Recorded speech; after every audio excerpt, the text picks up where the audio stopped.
धोबिया जल बीच मरत पियासा धोबिया जल बीच मरत पियासा जल बीच मरत पियासा धोबिया जल बीच मरत पियासा जल बीच मरत पियासा धोबिया जल बीच मरत पियासा धोबिया जल बीच मरत। विचारक ने कहा एक दिन पाषाण नम हो जाएगा,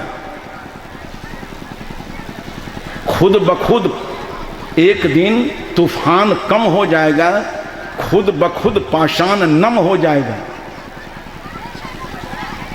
शब्दों पर ध्यान दीजिए। एक दिन तूफान कम हो जाएगा। देश में आज तूफान है कि नहीं? भ्रष्टाचार का तूफान है, बलात्कार का तूफान है, सामूहिक नरसंहार का तूफान है, चोरी जारी छल प्रपंच व्यभिचार सबका तूफान चला हुआ है।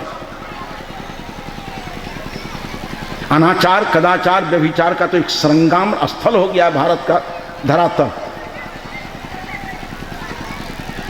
ये अनाचार कदाचार व्यभिचार नरसंहार बलात्कार का तूफान एक दिन कम हो जाएगा। एक दिन तूफान कम हो जाएगा और खुद बखुद पाषाण नम हो जाएगा। आखिर हम आप लोगों का दिल पत्थर हो गया है, तभी तो इतने घिनौने कर्म किए चले जा रहे हैं। आपका दिल पत्थर हो गया है तभी हिंसात्मक कर्म कर रहे हो।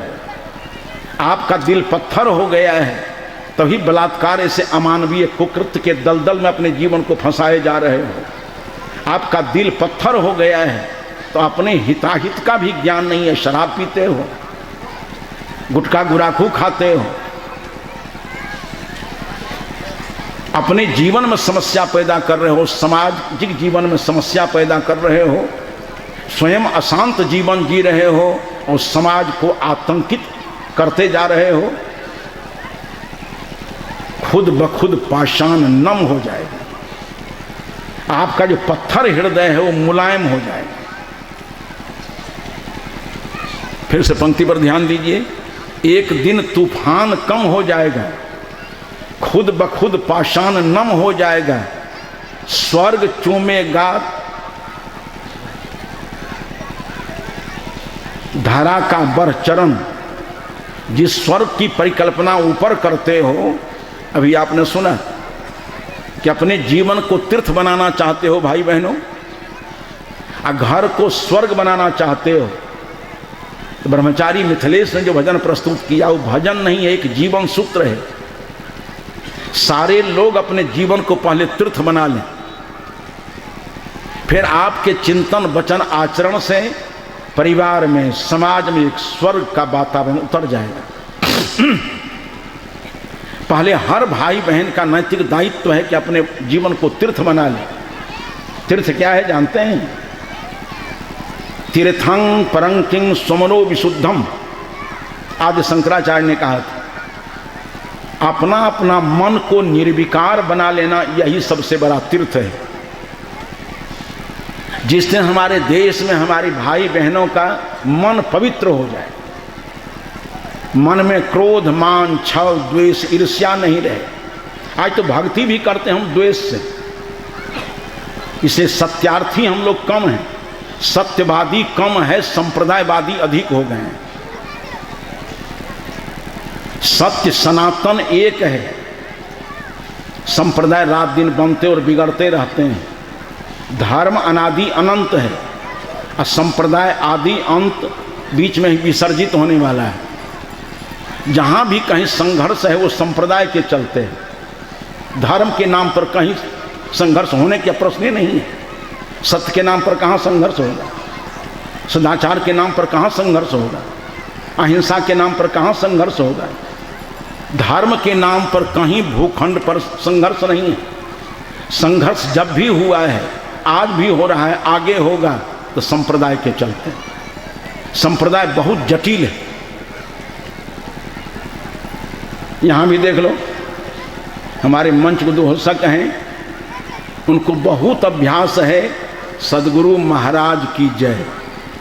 वो संभल करके 2-4 बार तो गड़बड़ाते हैं, सदगुरु तब सदगुरुदेव की जय कहते हैं। तो कुछ दिनों से हम लोग सदगुरु महाराज और सदगुरुदेव का संप्रदाय खड़ा कर दिया है। अब दोनों ने हम लोगों के बीच में खाई पैदा कर दी है। सदगुरु महाराज सदगुरुदेव के बीच दूरी बढ़ती जा रही है। ये सांप्रदायिकता है। एक दिन से प्रवचन चल रहा था, पंडाल में कोलाहल हुआ। एक महात्मा ने कहा कि बोलो सदगुरुदेव की। कुछ लोग कहा, कुछ कहा कि नहीं कहिए, ये आपन वाला नहीं छी। संप्रदाय खड़ा हो गया। महात्मा सर्वज्ञ थे, जान गए कि किसी तरफ 44 धारा क्यों लागू हो गई। बोला नहीं कोई आदमी। महात्मा ने कहा कहो सदगुरु महाराज की। कुछ आदमी तो हाथ उठा करके जय कहा, कुछ कहा कि नहीं बाजी आपन वाला नहीं छी। अब सदगुरु महाराज और सदगुरु देव दोनों को बुला करके हमने पूछा कि सदगुरु महाराज और सदगुरु देव की व्युत्पत्ति व्याख्या परिष्कार करो, तो दिन में ही सब तारा देखने लगा। सदगुरु महाराज क्या है, सदगुरु देव क्या है, पता नहीं है, और संप्रदाय खड़ा कर दिया। ऐसे आप लोग भारतीय चिंतन धारा में देखते हैं, सदगुरु देव बहुत प्राचीनतम। वेद के ऋषि ने कहा कि मातृदेवो भव, पितृदेवो भव, आचार्य देवो भव। देव जानते हैं, दिव्यगुण संपन्ना जासा देवी, दिव्यगुण संपन्न जासा देवा। दिव्यगुण संपन्न जिस माँ का जीवन है उसको हम देवी कहते हैं। दिव्यगुण संपन्न जिस भाई का, गुरु का जीवन, उसको हम देव कहते हैं। महाराज का जीवन दिव्यगुण संपन्न नहीं होता। तो थोड़ा पैसा उसा खर्च करो, दिल्ली चले जाओ। बिहारे में दर्जनों महाराज हैं। टेकारी महाराज, दरभंगा महाराज, अमाया महाराज, हथुआ महाराज। उसके अंदर दिव्य गुण है क्या? सुबह के जलपान से लेकर के रात्रि के भोजन तक बिना मछली का काम नहीं चलता है, महाराज है। और शराब से तो कुल्ला ही करता है। और इंद्रिय लंपट तो इतना है कि अपनी ओरिजिनल पत्नी से काम नहीं चलेगा और चाहिए अगल बगल से। महाराज हो गया। महाराज की डिग्री कोई जा करके दिल्ली से ले आ सकता है, लेकिन देव तो साधना का परिणाम है। निरंतर साधना करते करते दिव्य गुण को धारण करने वाला देव हो जाता है। बड़ा लंबा समय लगता है, लेकिन महाराज भी करते हो तो घबराने की जरूरत नहीं है। वहां भी राजरी है, महत् शब्द है, दोनों के संयोग से महाराज बनता है। अर्थ करेंगे हम लोग तो उसको भी कहेंगे महाप्रकाश, जिसके अंदर दिव्य गुण सहित सद्ज्ञान का महाप्रकाश हो गया। सदगुरु महाराज है, ठीक है, लेकिन झंझट का लिए खड़ा कर दीजिए कि हम सदगुरु महाराज बला हैं या तुम सदगुरु देव बला हो, हम कि तू कोनो चीज नहीं छिए। तो संप्रदायवाद पर झगड़ा हो जाता है। कपड़ा को हम लोग पहचानते हैं, संप्रदाय कपड़ा को पहचानता है। नहर से जा रहा है, देखा कि सत्संग हो रहा है, सबसे पूछेगा पहले कौन सत्संग, ये तो और झंझट है। सत्संग हो रहा है तो सांप्रदायिक संक्रमता जिसके पास है वो नहरे पर से पता लगा ककर छिए हो, कौन सत्संग छिए। हम ये कहो सिलेबिया छिए कि चरका। सत्संग सत्संग है, कौन क्या बोलते हैं। सांप्रदायिक दृष्टि वाला पूछेगा किसका सत्संग। और कहीं नहरे पर से देख लिया कि मनोज बाबू के आंगन में, प्रांगण में, विद्यालय के छत पर डोरी फैली है, वहाँ कपड़े सब सफ़ेद हैं, कल के चलो आपन वाला नहीं छी। तो जो कपड़ा को पहचानता है कभी सत्य को नहीं समझता है, समझ सकता है, एकदम यकीन रखना। संप्रदायवादी कभी सत्यवादी नहीं हो सकता है। वो परिधि में नाचते रहेगा, केंद्र में लौटने का अवसर नहीं उसको कभी मिलेगा। संप्रदायवाद बड़ा जटिल होता है, आदमी को बांट बांट कर चलता है। ये ललका झंडा है तो सफेद झंडा है, 4 गो रहता ललका तो 4 गो हमरो रहता। ये सबसे कोई संबंध है इसका, ये ललका उजर का झंडा से?